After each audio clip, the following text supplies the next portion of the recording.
In this video, I'm going to show you how to build a profitable funnel for your service business. That means how to take people from not knowing who you are all the way through to giving you money and what the funnel should look like for your company.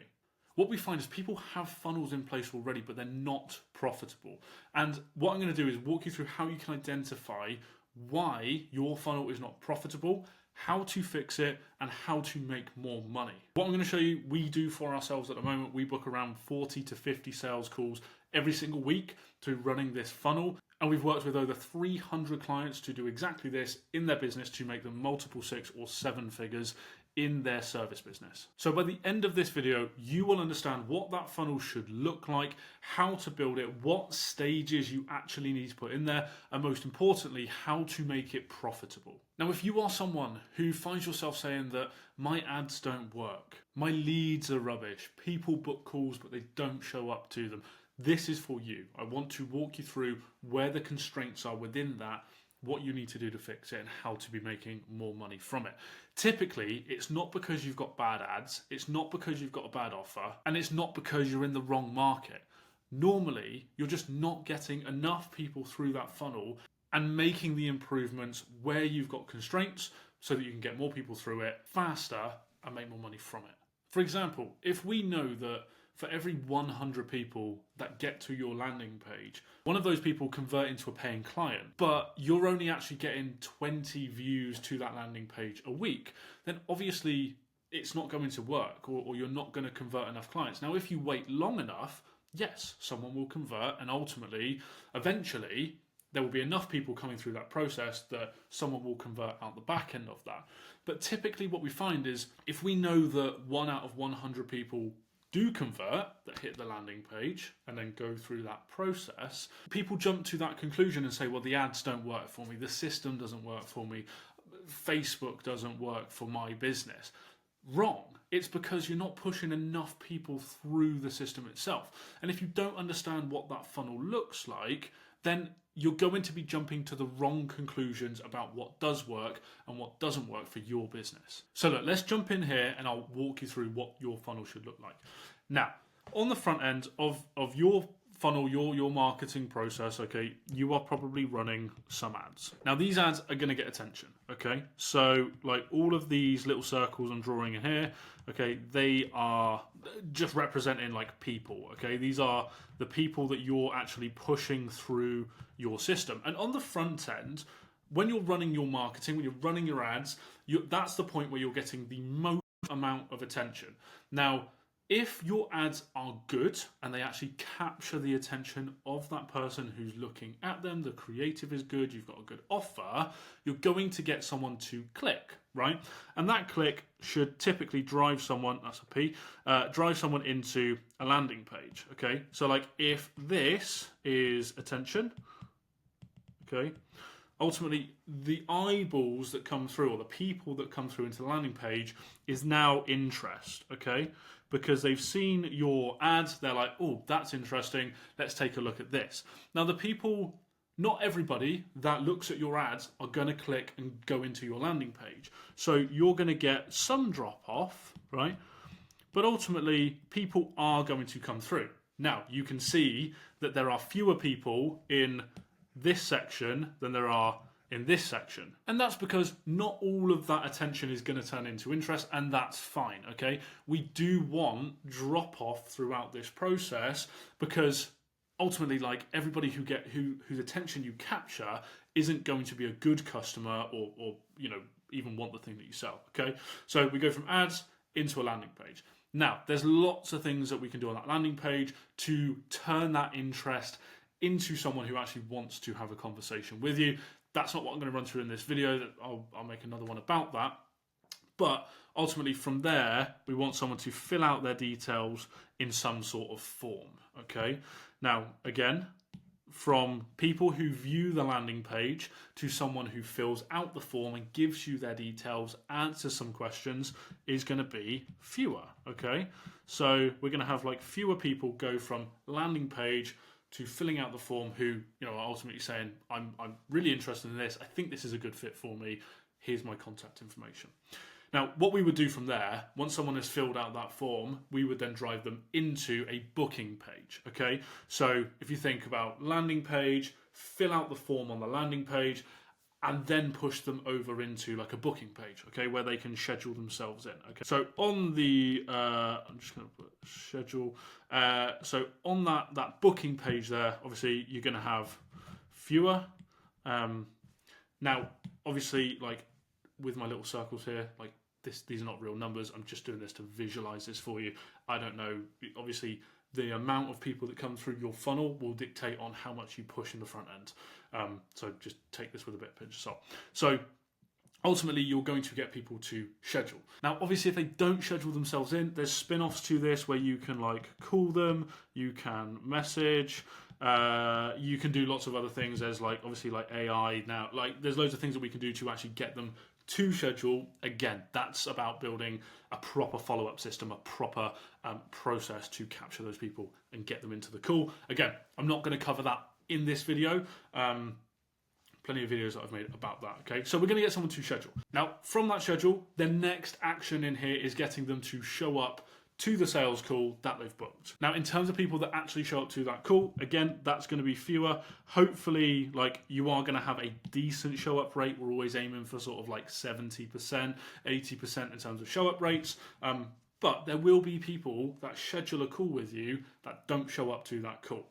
Again, there's nurture sequences we can put in place. There's reminder sequences we can put in place. There's even like no-show sequences that we can put in place to pull that person back in, okay?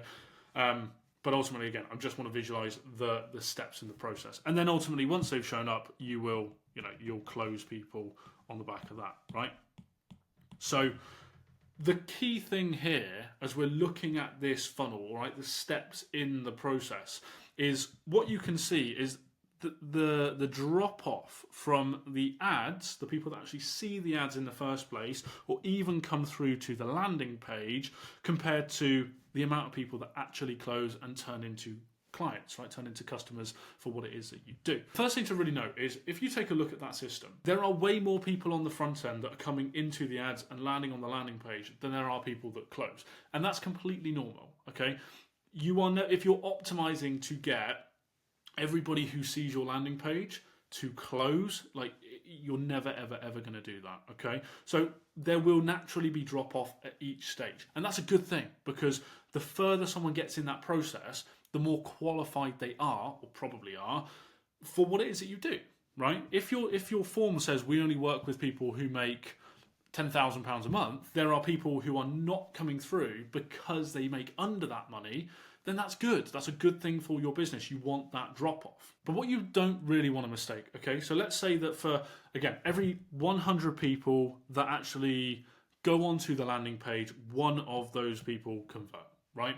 For argument's sake, argument of math, right? If you're not driving enough people into the kind of front end of this funnel, and you're only looking over here at the close rates, and you're saying, well, I'm not closing anyone, or I'm closing not enough people.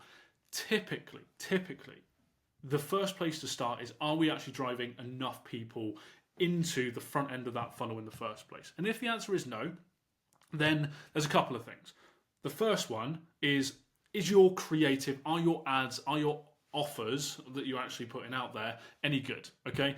Because if your ads are shit, if your creative shit, if you're not captivating people's attention, if you look like the rest of the market, you're not going to get enough people to click on the ad to go to the landing page. So the first thing that we want to sort out is like the offer and like the ads themselves, okay? That's the first thing to look at. Now, if you are actually getting a good click-through rate, your CTR, so if your CTR is like above 1%, 1, 2, 3%, like that's good. If you're getting more than that, then fantastic. If you're below 1%, that's when you need to start looking at your offer, the ads, the creative, okay? Let's say you're getting a 3% click-through rate. That's pretty good, okay? You're actually getting a really good click-through rate. The problem there could be you're just not spending enough money, okay?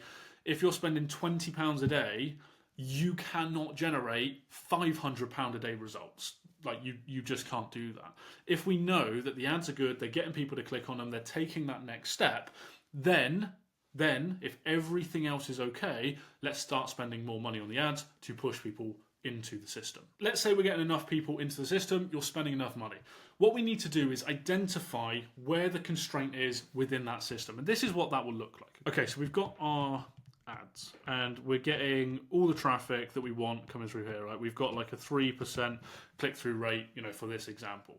Now, in terms of like the landing page, if we've actually got not very many people converting from the landing page to fill in the form, then this part here, which will be the form, okay, will have very few people through, because what we're doing is we're constricting the flow because our landing page is shit, right? We haven't got a VSL in there, we haven't got the right information, we're not educating, there's no testimonials, there's no case studies. The right stuff is not on the landing page to make people go, yes, this is for me. So if you've got massive drop off from click into landing page to filling out the form, your landing page is your issue. Now, let's say landing page is great, you're getting people to fill in the form, and naturally, at this stage, in a good sales process, we will see a bit of a decline, okay, in the form. Because there are going to be questions in your form that are designed to get people out of the process. You're going to get a lot of people come into your landing page, a lot of people who think they want to have a conversation with you, but actually, again, go back to my example, if you're only looking for people who are making 10 grand a month, then we want to get rid of a lot of people. So a good funnel will actually constrain at the form stage, okay? So you've got a smaller bucket of people then that are scheduling, okay? Now, typically, the people that complete the form will schedule, okay? And obviously, if they are a good fit for what you do, like they're gonna schedule a call, and you're gonna want to follow up with them. We don't normally see people fall off between the form and the actual schedule itself. If they are, then you've probably just got more of like a tech issue, like it's not connected up properly or there's some sort of issue there. Equally, just from an availability point in your calendar, if you've only got like one slot tomorrow and that's it, and there's no other space, people are not going to book because it's not convenient for them. The biggest factor that you can get to actually book more calls is give people availability. Now, don't go too far in the future. Like I would just go like 3 or 4 days into the future, but try and open up as many spots as you possibly can. Okay, don't try and look busy. Don't block off slots, but like pretending to be, I don't know, fucking fully booked, whatever. Don't do that. Just give as much availability as you can, but for like the next 3 or 4 days. Okay, anything after 3 or 4 days, people are not going to show up. Now, that is the next step, obviously. So show up. If your show up looks like that, okay, and you're getting like no one to show up to the calls, it's because you haven't got a good nurture sequence, you haven't got a good reminder sequence, okay? Or people are just not qualified and you're letting too many people come through from your form who are not qualified and therefore won't show up, okay? So first thing, if your show up rates are shit, they're no good, they're like 40%, 50%. First thing you want to look at is qualification. So are you allowing people to come through who are not a good fit for your service, for your offer? That's kind of the first thing. The next thing will be reminders. So do you have a reminder sequence in place? Are you texting them? Are you emailing them? Are you calling them the morning of? If you're not put that in place, you'll see your show up rates go up. And then lastly, like nurture, like are you getting people excited for this call? Do they want to show up to the call with yourself? If you're not doing that, then it's just something on their diary which they could cancel. Okay, so those are the 3 things you want to look at. Now let's say that actually your show up rates are quite good. Then the next thing is obviously close. Now if your close rates are super low, they're like sub 20%, then we need to do something about that. And really, in terms of like closing, again, I'm not going to go into it in this video, but you want to have a good script. You want to make sure you walk through that sales call in a good order, make sure that you're bridging the gap between where they currently are, where they want to be, and all that stuff. Again, another video to cover that. In a normal sales process, in terms of like the show up rate to the close rate, you want to really be looking like 25% to 35%. That's really where that sweet spot is in terms of like people who have showed up to the call to close on that call. If it's above 35%, your price is probably too low and you can start to nudge that price up. If you're below 25%, it means that either there are unqualified people in that call, or you're just not good enough at closing, which is a skill thing which you want to improve, okay? Typically, it's normally both.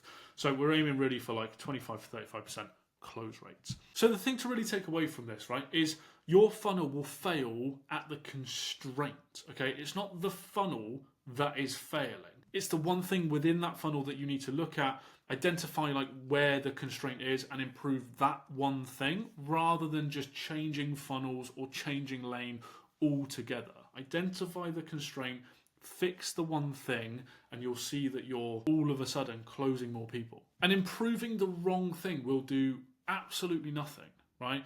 If you can't get people to show up to the calls in the first place, your show up rate is 30%, there is no point at all just improving your ads all the time. Like, different creative, different this, different offer, different blah, blah, blah, blah, blah. You could have the most perfect ads in the entire world. If people don't show up to the calls, nothing will change about the funnel, okay? So you need to identify where that constraint is and improve that thing rather than just focusing on the thing that you enjoy or you want to do more of. And remember, drop off throughout your funnel is a good thing. You want less people to fill out a form than go to your landing page. You want less people to schedule a call than start to fill out your form. That natural drop off is a good thing. Okay, it means you're getting more qualified people, people who are more likely to show up to calls and ultimately more likely to close. Okay, so we don't want everybody who sees the ad to go on the landing page. We don't want everybody who goes to the landing page to fill out a form. Okay, so drop off is good, but if you've got significant drop off in one area, it means that part of the funnel is broken. That needs your attention. That's the constraint that needs fixing. And your job as the business owner is to build all of this, identify what is working, what isn't working, and just improve those things. Now, as I said at the beginning, we've worked with like over 300 companies to do this, to put this in their business, to get them more clients, to make them more money. We do this for ourselves. We book 40 to 50 calls every single week with our funnels, with our systems. So if you are a business owner of a service business and you need some help with this, putting a funnel in place, maybe you've got something already and it's just not quite working right, or you've got nothing at all, you just want a predictable way to book calls and close clients, that is what we do. There is a link in the description if you want to click on that, fill out your details, have a conversation with probably myself, and we'll see how we can help you. And if not, then make sure you are subscribed to the channel for more content like this about getting you more clients and making more money. I'll see you on the next video.